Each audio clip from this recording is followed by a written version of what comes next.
மனிதனை இறைவன் சோதிக்கக்கூடிய சோதனைகளில் மிக முக்கியமான அடிப்படை சோதனை பயத்தை கொண்டு ஒரு மனிதனை சோதிப்பது. நஷ்டம் ஏற்படும் போதோ, இழப்புகள் ஏற்படும் போதோ, தோல்விகள் ஏற்படும் போதோ முதலாவது அவனுடைய உள்ளத்தில் வருவது பயம்.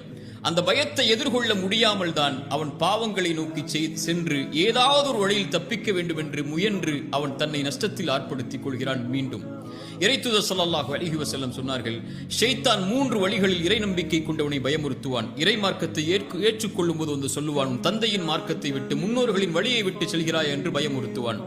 இறைவனுடைய வழியில் இறைவனை வணங்கக்கூடிய மக்கள் இருக்கக்கூடிய ஊரை நோக்கி ஹிஜ்ரத்தை மேற்கொள்ளும் போது வந்து சொல்லுவான், உன் ஊரை விட்டு செல்வத்தை விட்டு பிரிந்து செல்கிறாயா என்று பயமுறுத்துவான். 3வது இறைவழியில் போராடச் செல்லும் போது வந்து சொல்லுவான், இதில் உயிரிழப்புகள் ஏற்படும், உன் மனைவியை பிரியக்கூடிய நிலை ஏற்படும் என்று பயமுறுத்துவான். இந்த 3 பயத்தையும் உடைத்தெறிந்து யார் இறைவழியில் போராடி மரணிக்கிறாரோ அவருக்கு சொர்க்கத்தை இறைவன் கட்டாயமாக்குகிறான் என்று இறைத்தூதர் ஸல்லல்லாஹு அலைஹி வஸல்லம் சொன்னார்கள். சோதனைகளின் மனிதனை இறைவன் சோதிக்க